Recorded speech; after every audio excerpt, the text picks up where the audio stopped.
मैं सूरज आप सभी का वर्ड इनकार्नेशन में स्वागत करता हूं। आज का विषय है इंडस्ट्रियलाइजेशन यानी औद्योगिकरण। आज के सेशन में यह समझने का प्रयास करेंगे कि औद्योगिकरण होता क्या है, इसके माध्यम से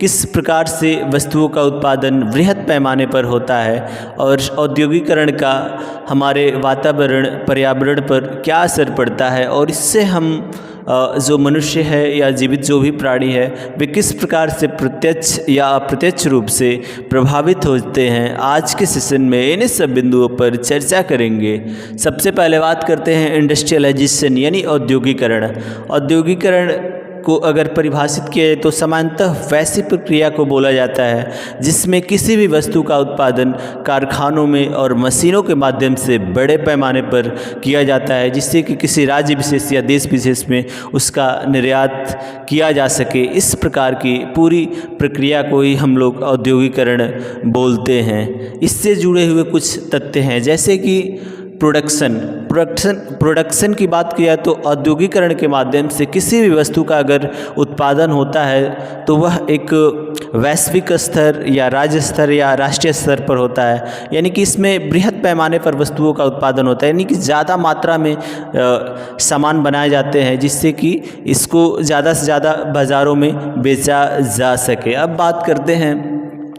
usage of energy. Usage of energy की बात की जाए तो जब इंडस्ट्रियलाइजेशन के माध्यम से किसी वस्तु का उत्पादन होता है तो इसमें ऊर्जा शक्ति की ज़्यादा आवश्यकता होती है, क्योंकि इसमें बड़े बड़े कारखाने चलती हैं, फैक्ट्रियाँ चलती हैं और इसमें ऊर्जा यानी कि बिजली की बहुत ज़्यादा आवश्यकता होती है, जिससे कि जितने भी मशीनें हैं और ये जो फैक्ट्री में या कारखानों में यंत्र है उसको संचालित किया जा सके। अब बात करते हैं development of new technology. Development of new technology से आशय यह है कि जैसे कि जब भी औद्योगिकरण के माध्यम से वस्तुओं का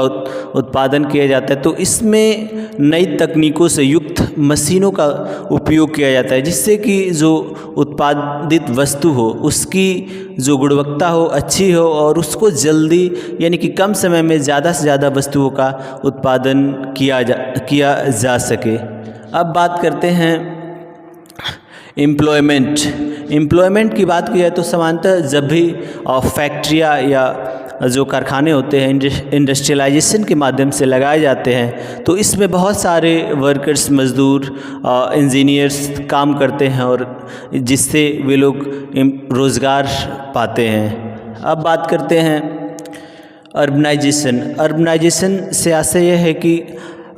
जैसे शहरीकरण बोल सकते हैं। जब भी कोई छोटे मोटे कारखाने, शॉप्स या जो भी चीज़ें जिस स्थान पर लगते हैं उसके आसपास वर्कर्स, इंजीनियर्स, बहुत से जो कर्मचारी होते हैं वे रहते हैं और उनकी जो खाद्य पूर्ति है या तमाम तरीके की जो मूलभूत आवश्यकताएं हैं उनकी पूर्ति करने के लिए तमाम तरीके के शॉप्स होते हैं, जिसके माध्यम से जो कारखाने होते हैं उसके आसपास का जो क्षेत्र है वह कहीं ना कहीं अर्बनाइजेशन यानी कि उस क्षेत्र का शहरीकरण होता है। अब बात करते हैं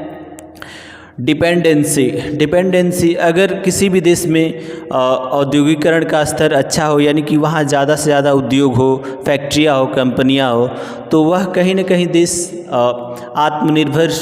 मतलब होता है, क्योंकि विभिन्न प्रकार की जो भी आवश्यकताएं हैं, मूलभूत आवश्यकताएं हैं, उन वस्तुओं का उत्पादन भी खुद करते हैं। अब बात करते हैं इसके कुछ दुष्प्रभाव, जैसे कि ग्रीन हाउस गैसेस। अगर इंडस्ट्रियलाइजेशन की बात की जाए तो इसके माध्यम से जो भी कारखाने या कंपनियां खोली जाती है, तमाम वस्तुओं का उत्पादन किया जाता है, तो ऐसा नहीं है कि इसको सामान्य तरीके से किया जाता है और इसमें कोई पर्यावरण प्रदूषण नहीं होता। इससे बड़े पैमाने पर पर्यावरण प्रदूषण होता है, जिसमें कि जब भी वस्तुओं को बनाया जाता है जो चिमनियाँ होती है उनसे तमाम प्रकार के विषैले स्मोक्स या धुएँ निकलते हैं, जिसमें कार्बन डाइऑक्साइड, मीथेन गैसेस होती हैं जो कि मनुष्य के लिए बहुत ही हानिकारक होती हैं। अब बात करते हैं ग्लोबल वार्मिंग की बात की जाए तो इन फैक्ट्रियों के धुएं से जो ग्लोबल वार्मिंग है इसमें भी बहुत हद तक मदद मिलती है और जो वैश्विक तापमान है इसका स्तर दिन ब दिन बढ़ता जा रहा है, क्योंकि पहले फैक्ट्रियों की संख्या कम थी, लेकिन आज के समय में आधुनिकीकरण के दौर में तमाम तरीके की वस्तुओं का उत्पादन किया जा रहा है, जिसके माध्यम से फैक्ट्रियों की संख्या बढ़ रही है, कारखानों की संख्या बढ़ रही है, और जिससे जो हमारी जो पृथ्वी है इसकी यानी कि हमारा वातावरण है इसमें कार्बन की मात्रा बढ़ रही है, और जिससे जो हमारा सूर्यातप है इसको कार्बन की जो लेयर है इसको मतलब रोकने का कार्य कर रही है, जिससे हमारा जो पृथ्वी का सतह है वो गर्म होता जा रहा है, और जिससे हम तमाम तरीके की जैसे कि बीमारियों का सामना कर रहे हैं, और तमाम तरह की कठिनाइयाँ मानव जीवन या जितने भी प्राणी हैं उनको झेलनी पड़ रही है। धन्यवाद।